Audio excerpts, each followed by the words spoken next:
Hello everyone and welcome to the captain. So बेटा year 2024 के अंदर अगर आप दिल्ली यूनिवर्सिटी में एडमिशन लेने का प्लान कर रहे हो तो जो लिस्ट ऑफ डॉक्यूमेंट्स मैं अब आपको देने वाला हूँ वो डॉक्यूमेंट्स आपको प्रिपेयर करवाने ही करवाने हैं। अब ठीक है, अब ये समय नहीं रहेगा कि आप और ज़्यादा डिले करोगे। और वीडियो में आगे बढ़ने से पहले मैं आपको एक बहुत इंपॉर्टेंट बात बता देता हूँ। CUET का फॉर्म फिल करना या CUET का एग्जाम देना कहीं से कहीं तक भी ये श्योरिटी आपको नहीं देता है कि आपका दिल्ली यूनिवर्सिटी में एडमिशन हो ही जाएगा। जब तक आप दिल्ली यूनिवर्सिटी का अलग से रजिस्ट्रेशन नहीं करोगे तब तक आप दिल्ली यूनिवर्सिटी में एडमिशन नहीं ले पाओगे। अब वो रजिस्ट्रेशन कब स्टार्ट होगी वो सारी बात मैं आपसे आगे करने वाला हूँ। इनफैक्ट दिल्ली यूनिवर्सिटी ही नहीं, अगर आप BHU में एडमिशन लेने का प्लान कर रहे हो या किसी और भी यूनिवर्सिटी के अंदर एडमिशन लेने का प्लान कर रहे हो तो हर यूनिवर्सिटी का अलग अलग एडमिशन फॉर्म आपको एप्लीकेशन फॉर्म फिल करना पड़ेगा। यहाँ मैं आपको आज Delhi university point of view से कौन से इंपॉर्टेंट डॉक्यूमेंट्स है सारी बात बताने वाला हूँ। कुछ इंपॉर्टेंट डेट्स है जो कि अब हमें ध्यान में रखनी है। ठीक है, सो बिना समय वेस्ट के आगे बढ़ते हैं। सबसे पहला डॉक्यूमेंट बेटा जो आपको प्रिपेयर करना है दैट इज योर फोटो। ध्यान रखना बेटा ये बहुत इंपॉर्टेंट चीज है। कोशिश करना कि जो फोटो के पीछे का बैकग्राउंड है आपका ये वाइट ही होना चाहिए। फोटो के अंदर कोई भी स्पेक्स आपको नहीं पहनने हैं। आपके ईयर्स जो है वो प्रॉपर विजिबल होने चाहिए। यहाँ पे एक चीज ध्यान रखना, यहाँ पे मेरे शोल्डर जो है वो विजिबल नहीं है। आपकी फोटो के अंदर आपके शोल्डर प्रॉपर दोनों तरीके से जो है विजिबल होने चाहिए। हालांकि इसके अंदर कुछ ऐसा कंपल्शन नहीं है कि बैकग्राउंड आप वाइट ही रखना, बट यहाँ पे एक अच्छी आदत यही होती है कि आप वाइट बैकग्राउंड रखो। ऊपर से अगर आप कुछ पहनना चाहते हो तो डार्क कलर का कुछ पहनना, क्योंकि वाइट पे डार्क कलर के कॉम्बिनेशन में अगर आपकी फोटो आती है तो बहुत क्लियर बहुत विजिबल आती है। ठीक है, पहला डॉक्यूमेंट आपका बेटा ये हो गया। दूसरा जो डॉक्यूमेंट है दैट इज योर सिग्नेचर। ठीक है, आपके जो सिग्नेचर है जैसे हमने CUT के अंदर फॉर्म के अंदर हमने हमारे सिग्नेचर अपलोड किए थे, सेम ऐसी ही तरीके से हमें जो है वो अपना दिल्ली यूनिवर्सिटी के एप्लीकेशन फॉर्म के अंदर भी अपने सिग्नेचर अपलोड करने होंगे। अब बात ये आती है कि दिल्ली यूनिवर्सिटी का एडमिशन फॉर्म आउट होगा कब। तो यार देखो मैं आपको एक बात बताऊं, आप लोगों का जो CUET का रिजल्ट आ रहा होगा वो आ रहा होगा जून एंड तक। ठीक है, जून एंड तक आपका CUT का रिजल्ट आ रहा होगा। दिल्ली यूनिवर्सिटी का जो आपका पोर्टल खुलेगा वो जून मिड में कहीं खुल रहा होगा आप लोगों का। ठीक है, जून मिड के अंदर खुल रहा होगा। ध्यान रखना दिल्ली यूनिवर्सिटी के 3 फेजेस होते हैं हमारे। सबसे पहला फेज होता है आपने रजिस्ट्रेशन कर ली। दूसरा फेज आपका होता है आपने सब्जेक्ट की मैपिंग कर ली। वो क्या मैपिंग मैपिंग क्या बोल रहा हूँ मैं वो सारी बात बताऊंगा। फिर तीसरा हमारा जो है सीट एलोकेशन वाला भी प्रोसेस हमारा होता है। तो यहाँ पे हमारा जो पहला स्टेप है वो जून मिड तक जो है वो स्टार्ट हो जाएगा। तो प्लीज मेक श्योर कि आप उससे पहले पहले आपके जो डॉक्यूमेंट्स है अब प्रिपेयर करवाना शुरू कर दो। ठीक है, क्या डॉक्यूमेंट है? 2 डॉक्यूमेंट हमें बिल्कुल clear cut to cut clear हो गए बेटा। यहाँ पे कोशिश करना कि जब आप ये फोटो क्लिक करवाओगे तो मैं CUET के फॉर्म के टाइम पे भी मैंने बच्चों को यही रिकमेंड किया था कि आप उसको अपने मेल ID पे फोटो को कहीं पे मेल पे ले लो या किसी भी ऐसे डॉक्यूमेंट फॉर्मेट के अंदर अपने पास रखो सो दैट आप उसको डायरेक्ट अपलोड कर पाओ। आपको आप क्या करते हो, फोटो निकलवा लेते हो फिर उसको स्कैन करते हो मोबाइल से तो वो उतनी क्लैरिटी नहीं आती है। तो इसलिए आप इस तरीके से जो बेटा डिजिटल फॉर्मेट में अपनी फोटो रखना बिल्कुल तरीके से सो दैट आपको कोई भी दिक्कत आगे ना हो। ठीक है, उसके बाद अब आगे जो हमारा स्टेप 1 होगा दैट इज हमारे कास्ट सर्टिफिकेट। बेटा यहाँ पे प्लीज ध्यान रखना किन बच्चों को अपने कास्ट सर्टिफिकेट प्रिपेयर कराने हैं। यहाँ पे हमारे जो बच्चे शेड्यूल कास्ट कैटेगरी को बिलोंग करते हैं, ठीक है, देन SC कैटेगरी को बिलोंग करते हैं, OBC NCL कैटेगरी को, EWS, उसके बाद माइनॉरिटी आपकी जो चलती है जो कि UG के अंदर चलती है आपकी PWBD, आपका CW जो कोटा हमारा जो लगता है हमारे आर्म फोर्सेस वाले स्टूडेंट्स के लिए, हमारा कश्मीरी माइग्रेंट हो गया। ये 3 जितने भी सर्टिफिकेट्स मैंने आपको बताए जैसे कि आपका SC अगर आप SC कास्ट से बिलोंग करते हो तो SC certificate, SC certificate, OBC NCL certificate, EWS certificate, minority के अंदर अगर आप PWBD कैटेगरी के अंदर हो, आप आर्म फोर्सेज आपके मदर या फादर आर्म फोर्सेस के अंदर है या फिर आप कश्मीरी माइग्रेंट हो तो आप अपनी कैटेगरी के हिसाब से अपना डॉक्यूमेंट प्रिपेयर करवा लोगे। यहाँ पे देखो उन्होंने बोला क्या था हमें कि भाई आप जो है अपना 30/4 मतलब कि 30 अप्रैल तक अपने डॉक्यूमेंट्स रेडी करवा लेना। तो प्लीज बेटा आप जो है अभी देखो हालांकि हमारी डेट तो जा चुकी है, अभी दिल्ली यूनिवर्सिटी का जो है पोर्टल ओपन नहीं हुआ है बट बहुत जल्दी ओपन होगा। उससे पहले पहले प्लीज अपने डॉक्यूमेंट्स प्रिपेयर करवा लो। अब यहाँ पे जो है मेजर बात क्या है बेटा सीखने की, कास्ट सर्टिफिकेट्स के अंदर बेटा जो सबसे इंपॉर्टेंट चीज है यहाँ पे जो मेरे जितने भी बच्चे OBC NCL कैटेगरी को बिलोंग करते हैं प्लीज बेटा आपका जो सर्टिफिकेट होगा वो 31 मार्च के बाद का ही होगा। क्या 31 मार्च के बाद का सर्टिफिकेट ही आपका वैलिड होगा। तो जो आपके सर्टिफिकेट की डेट है वो 31 मार्च के बाद वाला ही होना चाहिए। 31 मार्च से पहले का नहीं होगा। कौन सा? 31 मार्च 2024। ठीक है। सिमिलरली आप जो ईडब्ल्यूएस कैटेगरी के मेरे बच्चे हैं, आप लोगों का भी जो सर्टिफिकेट होगा बेटा वो 31 मार्च के बाद वाला ही होगा। कोई दिक्कत कोई परेशानी इसके अंदर नहीं होनी चाहिए। प्लीज ध्यान रखना, मैं आपको खुद बता रहा हूं, मैं नहीं चाहता हूं कि बाद में आप लोग जो है मुझे पर्सनल मैसेजेस करो या ये आप खुद परेशान हो। अभी हमारे पास पर्याप्त समय है, सारी चीजें बहुत अच्छे से प्रिपेयर हो जाएंगी। ठीक है। अब उसके बाद नेक्स्ट हमें क्या ध्यान रखना है बेटा, यहाँ पे जितने भी बच्चे हमारे जो आर्म फोर्सेस वाले स्टूडेंट हैं, प्लीज बेटा ध्यान रखना, आपके मदर या फादर का कोई आइडेंटिटी कार्ड, उनका कोई सर्टिफिकेट नहीं चलेगा। आपके खुद के नाम पे सर्टिफिकेट जो है वो बेटा ये होना चाहिए। और देन ये किस किस का होना चाहिए? आपका सेक्रेटरी का होगा, केंद्र सैनिक बोर्ड का। ठीक है। ये जो मैंने यहाँ पे 5 चीजें जो दी हुई हैं, इन्हीं का सर्टिफिकेट जो है आपका जो है वो वैलिड होगा। तो ये प्लीज आपको ध्यान रखना है।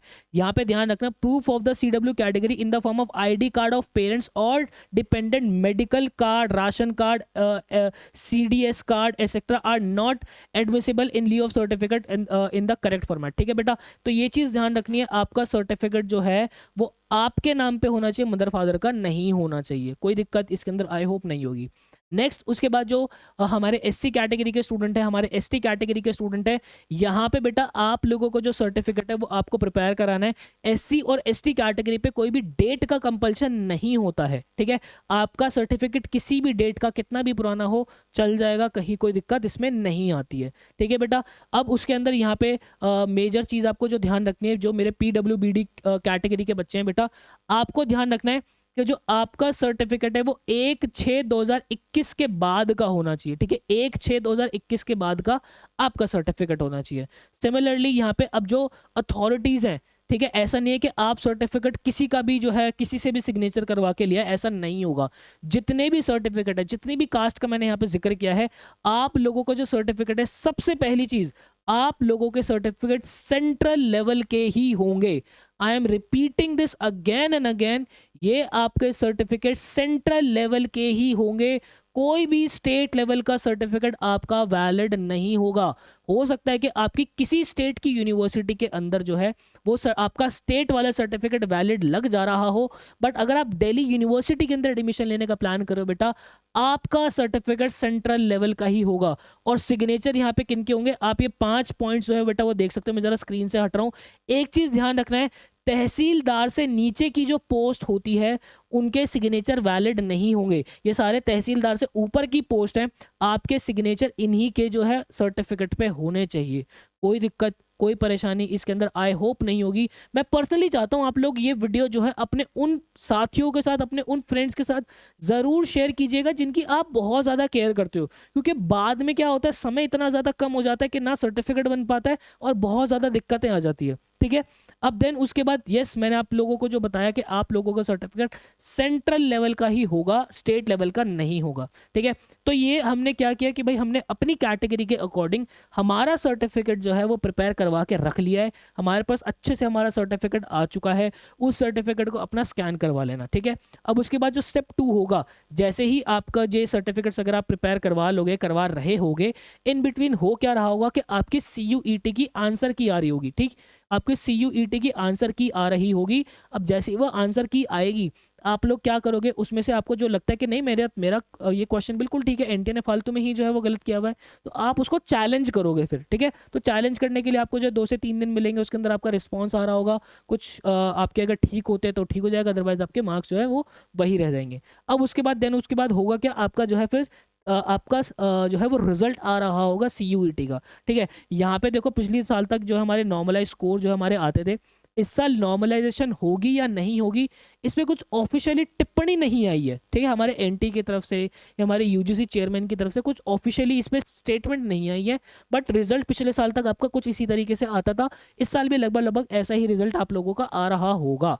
ठीक है। ये मैं आपको ना आगे जो होंगी चीजें, क्या स्टेप्स होंगे, वो सारी चीजों से रूबरू मैं आप लोगों को करा रहा हूँ। ठीक है। जैसे ही आप लोगों का रिजल्ट आएगा बेटा, रिजल्ट आएगा या फिर रिजल्ट आने से थोड़े दिन पहले पहले आपका दिल्ली यूनिवर्सिटी का CSAS पोर्टल जो है, ठीक है, common seat allocation system Delhi university का, वो स्टार्ट हो जाएगा फेज 1।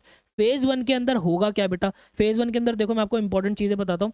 आप लोगों की फ़ीस जो लास्ट ईयर तक लगी थी हमारे जनरल कैटेगरी, ओबीसी, एनसीएल और ईडब्ल्यूएस कैटेगरी के लिए, ये आपकी 250 रुपये की एप्लीकेशन फ़ी थी। एससी, एसटी और पीडब्ल्यूबीडी कैटेगरी के लिए 100 रुपये की हमारी फ़ीस थी, ठीक है। यहाँ पे क्या करना होता है बेटा, यहाँ पे हमें जो है अपना रजिस्ट्रेशन करनी होती है, अपना CUET का एप्लीकेशन नंबर हमें डालना होता है, ठीक है। जैसे हम एप्लीकेशन नंबर यहाँ पे डालते हैं हमारी डिटेल्स जो है वो ऑटोमेटिकली फेच कर लेता है, ठीक है। डिटेल्स के अंदर हमारा क्या क्या फेच करता है, वो हमारा नेम जो है वो फेच कर लेगा, ठीक है। हमारी डेट ऑफ बर्थ फेच कर लेगा, हमारी कास्ट फेच कर लेगा। लेकिन यहाँ पे एक चीज़ ध्यान रखना, ये कास्ट जो आपकी फेच होती है ना, अगर मान लो CUET के अंदर किसी बच्चे ने जनरल कैटेगरी से भरा था, अब वो चाहता है कि यार मेरे पास उस टाइम पे सर्टिफिकेट नहीं था बट अब सर्टिफिकेट है, तो दिल्ली यूनिवर्सिटी आपको ऑप्शन दे देता है कि भाई आप अपनी कास्ट चेंज कर सकते हो, कि भाई मेरा EWS कास्ट का सर्टिफिकेट अभी आया हुआ है तो मैं EWS कास्ट से जो है वो अप्लाई करना चाहता हूँ, तो आप अप्लाई कर सकते हो, कोई दिक्कत नहीं आती है, ठीक है। लास्ट ईयर तक नहीं आएगी, अगर कोई चेंज होता है इसके अंदर तो डेफिनेटली मैं आपको आके बिल्कुल इस पर इन्फॉर्म कर दूंगा, ठीक है। वैसे 99.9999% श्योर हूं नहीं आएगी, कोई दिक्कत नहीं आएगी, ठीक है। चलो बेटा, फेज़ 1 के अंदर आपको यही करना है। फेज़ 2 के अंदर क्या होता है बेटा, आप लोगों की मैपिंग होती है, ठीक है। मैपिंग और आपकी प्रेफरेंस लिस्ट बनती है। मैपिंग क्या होती है बेटा, देखो यहाँ पे दिल्ली यूनिवर्सिटी ने क्लियर शब्दों में आपसे बहुत पहले कहा था कि भाई CUET के अंदर आप वही सब्जेक्ट्स के लिए अपीयर करना जो कि आपने क्लास 12 के अंदर पढ़ा है, ठीक है। तो जैसे यहाँ पे मान ले तो ये मेरा CUET है, ठीक है, और ये मान ले तो ये मेरा क्लास 12 है, तो आपको जो है यहाँ पे मैपिंग करके देनी पड़ेगी कि भाई मैंने इंग्लिश CUET के अंदर दिया है तो क्लास 12 के अंदर भी मैंने जो है वो इंग्लिश पढ़ा है, ठीक है।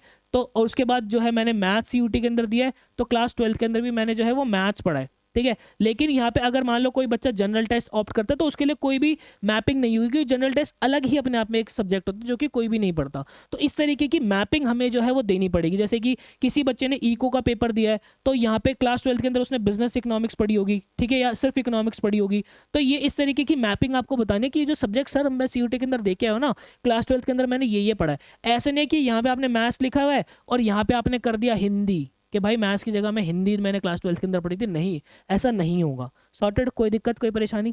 देन उसके बाद मैपिंग करने के बाद आपको आपकी प्रेफरेंस लिस्ट जो है बनानी पड़ती है। कॉलेज जितने भी आपके दिल्ली यूनिवर्सिटी कॉलेज होते हैं कि भाई मैं BCom ऑनर्स अगर करना चाहता हूँ तो BCom ऑनर्स में मैं चाहता हूँ कि सबसे पहले मुझे एडमिशन जो है वो SRCC के अंदर मिले, ठीक है, फिर उसके बाद मुझे जो है वो हंसराज के अंदर मिले, फिर मुझे हिंदू के अंदर मिले। ऐसी एक लिस्ट जो हमें प्रोवाइड करनी पड़ेगी। ये लिस्ट कैसे बनती है, कहाँ बनानी पड़ेगी, किन बातों का ध्यान रखना है, बुप्पी भैया आप लोगों के सामने खड़े हैं। लास्ट ईयर पिछले 2 साल से जब से CUET हो रहा है, बेस्ट से बेस्ट प्रेफरेंस लिस्ट जो है हमने बच्चों को बना के दी है, इस साल भी आप लोगों के लिए बनाएंगे। चैनल को सब्सक्राइब करके जरूर रखिएगा, ठीक है। तो ये हमारा स्टेप नंबर 2 हो जाएगा। देन उसके बाद हमें क्या करना पड़ेगा, हमारा जो स्टेप नंबर आगे जो नेक्स्ट स्टेप होगा दैट इज हमें हमारी सीट मिल रही होगी। ये जो प्रेफरेंस लिस्ट आपने बनाई है, ठीक है, मान लेते हैं फॉर एग्जांपल किसी बच्चे को 10th नंबर पे उसने मान लेते हैं SGBT गुरु गोबिंद सिंह, या मान लो Guru Gobind Singh college of commerce रखा था, ठीक है, Guru Gobind Singh college of commerce रखा था, उसको ये कॉलेज मिल गया, ठीक है, ये कॉलेज मिल गया। अब जो है उसको सीट एलोकेट हो गई, यहाँ पे सीट एलोकेट हो गई। अब वो क्या करेगा, अपनी फीस सबसे पहले फीस पेमेंट करेगा। यहाँ पे अगर आप फीस पेमेंट नहीं करोगे तो बहुत ज़्यादा दिक्कत हो जाएगी। फिर उसके बाद नेक्स्ट राउंड के अंदर अगर वो चाहता है कि मैं इससे सेटिस्फाइड नहीं हूँ, मैं थोड़ा सा अपग्रेड करना चाहता हूँ, तो यहाँ पे इससे ऊपर के जितने कॉलेज हो गए ना इसके अंदर अपग्रेड कर पाएगा वो, नीचे के कॉलेज का खेल खत्म हो जाएगा। इसलिए आप लोगों के लिए जो है एक अच्छी प्रेफरेंस लिस्ट बनाना बहुत ज़्यादा ज़रूरी है। बिल्कुल चिंता मत करो, कोई टेंशन, कुछ नहीं सोचना है, बुप्पी भैया कड़े सब बनवा दूंगा, ठीक है भाई। अब उसके बाद क्या होगा, सीट एलोकेशन हमारी हो गई। सीट एलोकेशन के बाद हमें जो है जो भी सीट हमें मिलेगी सबसे पहले हमें फीस सबमिट करनी है। फीस सबमिट करने के बाद हमारे पास ऑप्शन आएगा कि भाई आपने फीस सबमिट कर दिया, आपका एडमिशन हो गया है। अब आपके पास कुछ दिन बाद ऑप्शन आ रहा होगा कि भाई ये जो आपने फीस सबमिट की है जिस कोर्स की, क्या आपको यही सीट रखनी है? तो अगर आपको रखनी है तो आप फ्रीज कर दोगे, अदरवाइज आप क्या कर दोगे, फ्लोट कर दोगे। फ्लोट मतलब कि मैं अपग्रेड करना जो है वो चाहता हूँ, ठीक है। अब यहाँ पे जो आपने फीस भरी है, मान लो कि पहले जो आपने कोर्स भरा था या उस कॉलेज की फीस आपकी उस कोर्स की 10,000 थी, ठीक है, आगे वाले जो कॉलेज आपको मिला उसकी 11,000 फीस है, तो एडिशनल आपको जो है 1,000 पे करना पड़ेगा। अगर मान लो आगे अपग्रेड जो कॉलेज होता है उसकी 9,000 फीस होती है, तो 1,000 रुपये जो है बेटा वो आपके खाते में वापस आ जाएंगे। कोई दिक्कत कोई परेशानी आई होप नहीं होगी इसके अंदर, बहुत सिंपल सा सिस्टम है, ठीक है। तो ये पूरा कंप्लीट प्रोसेस है बेटा, जिसके तहत आपका दिल्ली यूनिवर्सिटी के अंदर एडमिशन होगा। जो इंपॉर्टेंट डॉक्यूमेंट्स है मैंने आप लोगों को बता दिया। अपना कास्ट सर्टिफिकेट का बहुत पंगा पड़ेगा। आप चाहो तो कुछ दिनों बाद ना, जब जैसे दिल्ली यूनिवर्सिटी का पोर्टल ओपन होगा, हमारे कमेंट सेक्शन खोल के देखना, आपको खुद रियलाइज होगा कि बुप्पी भैया ने कितने सही समय पे आके हमें जो इन्फॉर्म कर दिया था। प्लीज़ ये आपकी रिस्पॉन्सिबिलिटी बनती है बेटा। अब आपको कोई भी दिक्कत आपके डॉक्यूमेंट्स के अंदर नहीं करनी है, नहीं तो एंड डेज के अंदर बिल्कुल सारा रायता फैल जाएगा। आई होप आपको क्लैरिटी मिली होगी। ऐसी ही बेस्ट ऑथेंटिक और जेन्युइन वीडियो मैं हमेशा आप लोगों के लिए बनाते रहता हूँ। मिलता है किसी नेक्स्ट वीडियो के अंदर, मुझे दीजिएगा इजाजत। Till then bye bye and take care.